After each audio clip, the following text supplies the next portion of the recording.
এই যে 5 আগস্টে এদেশের 2000 তাজা প্রাণ ঝরে গেল, অসংখ্য মানুষ পঙ্গুত্ব বরণ করলো, যাদের চক্ষু নাই, হাত নাই, পা নাই, মানবতার জীবনযাপন করতেছে।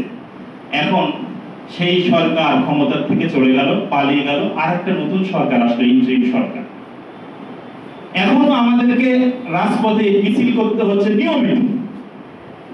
আবার যারা ক্ষমতায় আসতে চাচ্ছে, আমার তো মনে হয় তারা যদি ক্ষমতায় আসে, আমাদেরকে রাজপথে মিছিল ছেড়ে বাড়ি যাওয়ার সময় আর হবে না। এভাবে আর কতকাল চলবে বলেন তো? আমরা কি শুধু এই মিছিল মিটিং এর মধ্যেই সীমাবদ্ধ থাকবো? আসল ব্যাপারটা কোথায়? আসল ব্যাপারটা হলো, এই দেশ যারা চালায়, এই দেশের যারা মন্ত্রী আছে, আমলা আছে, সচিব আছে, ডিসি আছে, এসপি আছে, ইউনো আছে, ওসি আছে, এই প্রশাসন দিয়ে এই রাষ্ট্র চলে। এই রাষ্ট্রের যে প্রশাসন দিয়ে চলে, যে ব্যবস্থার মধ্য দিয়ে চলে, এদের নিতান্ত সংখ্যা হলো 2000-এর কম, 1800-র মতো। আর এই দেশের জনসংখ্যা হলো 18 কোটি। এই 18 কোটি মানুষ পরিচালনা করার জন্য এই 1800 লোককে ড্রাইভিং সিটে বসায় দেওয়া হয়েছে। আর আরেকটা ব্যবস্থা আছে, সেটা হলো নির্বাচনী ব্যবস্থার মাধ্যমে স্থানীয় সরকার এবং সংসদ নির্বাচনের মাধ্যমে জনপ্রতিনিধি নির্বাচন হয়। এরা হলো আইন প্রণয়ন করে, ভাগ বাটোয়ারা করে। এখন আমরা এই গ্রুপের মধ্যেও নেই, এই গ্রুপের মধ্যেই নেই, আমরা তৃতীয় গ্রুপে হয়ে গেছি। আমরা সবসময় মিছিল মিটিং করি। যার কাছে দাবি জানায় সে চোর, যার কাছে দাবি জানায় সে ধর্ষক, যার কাছে দাবি জানায় সে দুর্নীতিবাজ, তার চরিত্রহীন। এদের কাছে যদি আমরা কিয়ামত পর্যন্ত দাবি জানাইতে পারবো, কিন্তু ইসলাম দেশ মানবতার কল্যাণ সাধিত হবে না। একজনকে পরিবর্তন করে আরেকজন আনবো, একজনকে পরিবর্তন করে আরেকজন আনবো, বারবার বারবার আমাদেরকে পস্তাইতে হবে। এজন্য আমাদের চরিত্র একটু ভিন্নভাবে গঠন করতে হবে। ওরা যেই চেয়ারগুলোতে বসে দুর্নীতি করে, দুঃশাসন করে, লুটে ফুটে খায়, ওই চেয়ারগুলোকে আপনাকে বসতে হবে।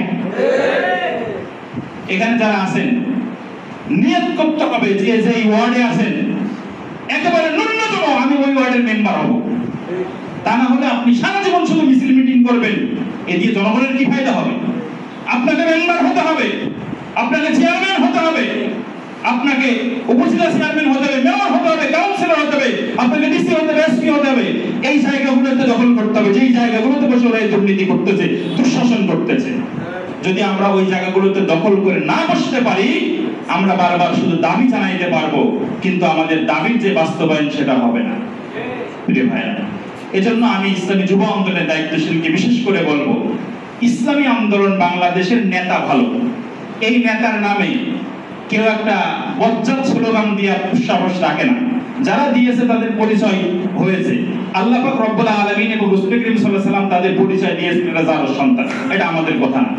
প্রিয় ভাইরা, তো আমি যে কথা বলছিলাম যে আমাদের নেতা ভালো, নীতি ভালো, আমাদের আদর্শ ভালো, আমাদের কর্মীদের চরিত্র ভালো। এখন আমাদের যে কাজটা করতে হবে সেটা হলো মাঠ পর্যায়ে প্রত্যেকটা মানুষের কাছে এই আদর্শের দাওয়াত নিয়ে যেতে হবে। আমরা যদি রোডটুকুর দাওয়াত নিয়ে পৌঁছাতে পারি, যদি ভালোটাকে দিতে পারি, জাল হক ওয়া সাকাল বাতিল, যখন ভালোটা চলে আসবে খারাপটা পালিয়ে যাবে। প্রিয় ভাইরা, এজন্য আমাদেরকে বসে থাকার সুযোগ নেই। আমাদের প্রত্যেকটা জায়গায়, পাড়ায় পাড়ায়, মহল্লায় মহল্লায়, নিজের ভাই বোন, আত্মীয় স্বজন, বন্ধু বান্ধব যে যেখানে আছে, তাদেরকে আমাদেরকে দাওয়াত দিয়ে ইসলামের এই সুশীতল ছায়াতলে আনতে হবে। এবং বর্তমানে একটা জিনিসকে খুব বেশি করে বোঝাতে হবে, এই বাংলাদেশের রাজনৈতিক সংস্কৃতির পরিবর্তন যদি চাই, তাহলে বাংলাদেশের নির্বাচন ব্যবস্থায় পিআর সিস্টেম চালু করতে হবে। আপনি যাকে বোঝাবেন সেই একমত হবে। আর যারা লুটে পেটে খেতে চায়, যারা দুর্নীতিবাজ, চাঁদাবাজ, তারাই কেবল পিআরের বিরোধিতা করতেছে। এই মেসেজটা আমাদেরকে জনগণের কাছে পৌঁছে দিতে হবে। এজন্য আমাদেরকে বসে থাকার সুযোগ নেই। আমরা প্রত্যেকটা জায়গায় আমাদের কার্যক্রম নিয়ে লেগে যাবো আগামী নির্বাচন পর্যন্ত। এবং আমাদের শপথ নিতে হবে আগামী নির্বাচনে এই দেশে যেন কোনো চাঁদাবাজ, কোনো সন্ত্রাস, কোনো লুটেরা, কোনো চরিত্রহীন মানুষ যেন না আসতে পারে। কি পারবো ইনশাআল্লাহ? আমরা যদি আজকের এই দীপ্ত শপথ নিয়ে আমরা মাঠে ময়দানে কাজ করতে পারি, তাহলেই আমরা এই জাতিকে, এই দেশকে একটা কল্যাণকর জায়গায় পৌঁছাতে পারবো। আল্লাহ পাক রব্বুল আলামিন আমাদের সেই দিন দেখার তৌফিক দান করুন। আমিন।